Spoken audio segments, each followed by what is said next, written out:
Hey skaters, Nate from eSkate Hub here with another electric skateboard review.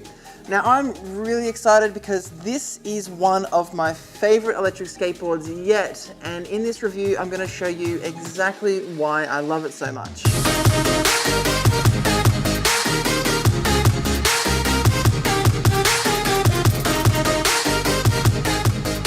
If you haven't already noticed, there's been a big shift in the eSkate scene lately where companies are starting to release these mini electric skateboards, which is great for me because I absolutely love a short electric skateboard, and I'm betting there's a few of you out there that are the same. You've probably seen the Boosted Mini and the Evolve Stoke and thought, F that is a lot of money for a mini electric skateboard. Well, today I've got something for you that is both mini, affordable, and has decent specs to go along with it. It's the Teamgee H20 Mini, and it only costs $499 US. But is it right for you? That's ultimately what it comes down to. Every e-skater is different and needs an e-board that fits their unique riding style. So in this review, we're going to take a deeper look at the Teamgee H20 Mini and find out whether or not this electric skateboard is right for you. In the box, you get the H20 Mini electric skateboard, the remote control, the board charger, a micro USB cable to charge the remotes, a T-tool, and a user manual. Now let's take a close look at the board, and my is it pretty. It very much has that whole surf vibe going on with the fishtail kick and the split grip tape with the natural timber running down the middle and around the outside of the deck. Underneath, you've got two separated metal enclosures, one for the battery pack and one for the ESC. It's 31 inches long, 9 inches wide, and made entirely from Canadian maple. So it's very stiff and pretty much has zero flex in it. I did a little bit of a flex test to show you, but I didn't want to stress it too much because I didn't want to run the risk of snapping it. It has an ever so slight concave, which is hardly noticeable to look at, but still assists in cornering and keeping your feet feeling locked into the e-board while you're riding it. You've got 80mm wheels, which are some of the smallest on any mini electric skateboard available at the moment. But stick around because later in the video, I'll show you why this is part of the reason I love the H20 Mini so much. It's got generic Teamgee trucks, which are nicely branded, 1/4 inch risers, and the bushings are barrel on the bottom and cone on top. As for the electrics, the H20 Mini has dual 450 watt motors, the latest Hobbywing ESC, which you'll see a little bit more of later on, and a 7.5 amp hour battery. So they are the components that make up the Teamgee H20 Mini electric skateboard.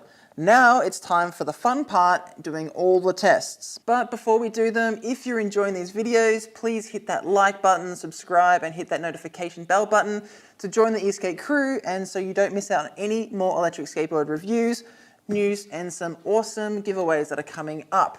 Alright eSkaters, let's get out there and do those tests. Alright, so the remote is fantastic. For starters, it's pretty big. For all of the size Teamgee has trimmed off the board, they've added it to the remote. It's easy to hang on to and will be a lot more comfortable for people with bigger hands. You turn it on with this button and you'll see the Teamgee logo pop up. Then you have to turn the board on with the power button on the enclosure under the deck. To cycle through the speed modes, you single click this button on the remote. Mode 1 has a top speed of 20 kilometers an hour. Mode 2 has a top speed of 30 kilometers an hour, and modes 3 and 4 both have a top speed of 35 kilometers an hour, with the only difference being that mode 4 has a higher acceleration than mode 3. To drop the board into reverse, you just double click the mode button. When you're in reverse, you still get the same top speeds for each of the modes, so you could potentially do 35 kilometers an hour in reverse if you're in mode 3 or 4, which I would highly recommend you do not do. When you get to the desired speed that you want to cruise at, just hit the power button and you'll be in cruise control. You can tell it's in cruise control because the little mode indicator is now a solid square. To turn it off, just hold down the power button and turn the board off underneath the deck. So moving on to the riding tests, let's start with my favorite, the top speed test. I managed to hit a top of 40 kilometers an hour or 25 miles per hour, which is strange because the maximum speed that we saw was possible on the remote was 35 kilometers an hour, which is 22 miles per hour. I always try to find the most level surface when doing these tests because I want to make them as unbiased as possible. but it can get tricky sometimes when I'm out on a ride.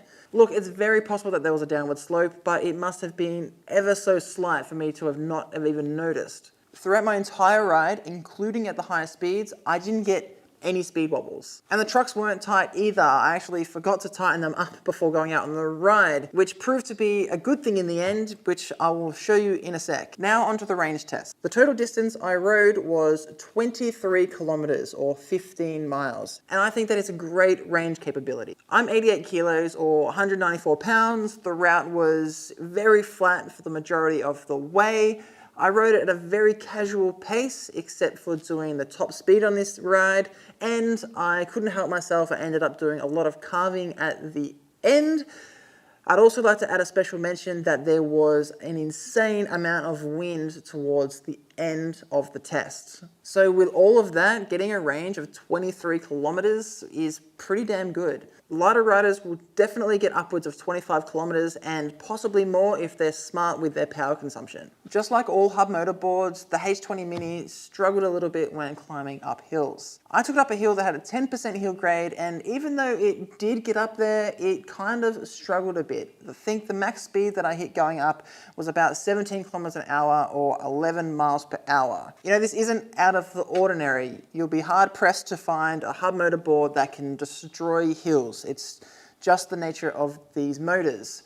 If you're looking for something that's going to power up some hills, then you're probably better off going for a board that has belt drives. So how does the Teamgee H20 Mini actually feel to ride?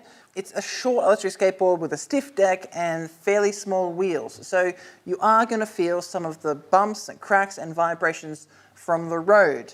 But it is not as bad as some of the other short electric skateboards that I've ridden in the past. It's actually quite good. It probably took about 15 kilometers before I started feeling a slight soreness in my feet while riding. But that soreness is something that's going to reduce over time, because as you ride an electric skateboard more and more, you're going to start to build up a tolerance in your feet. I mentioned earlier that I didn't get any speed wobbles while riding, but I also want to elaborate on the fact that these trucks are super loose but incredibly stable. I tried some really hard carving on this board and I could whip the tail out real hard and it would just push me straight back to center, coming back in.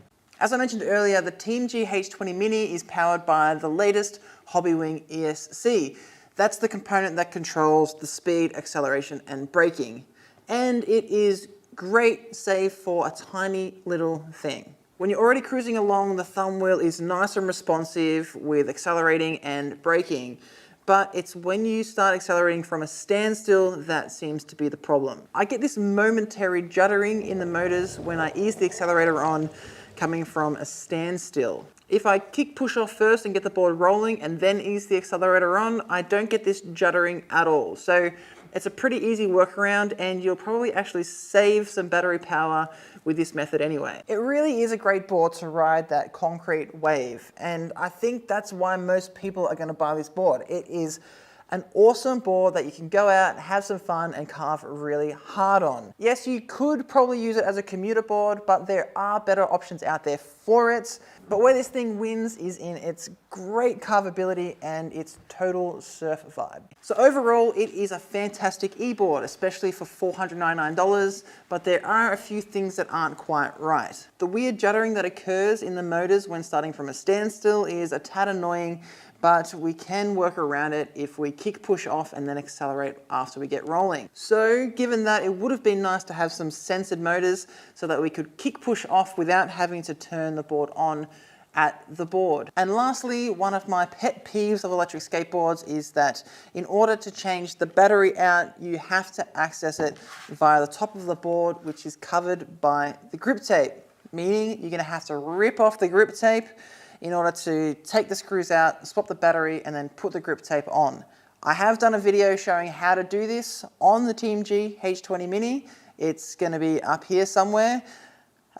You will see that once you rip that grip tape off, that grip tape is no longer able to be used. You're gonna have to get yourself some new grip tape. But despite those drawbacks, the Teamgee H20 Mini, like I've said 100 times already, It's awesome. It's got great range, really decent top speed, especially for a short board, and the carving on it is incredible. So to answer the question from the top, is this electric skateboard for you? Well, it is if you're looking for a weekend cruiser that is incredible to carve on and is just a lot of fun to ride. If you're looking for something that's got crazy speeds and insane power, and you want to be able to take it off-road onto grass and gravel tracks, then this is probably not for you.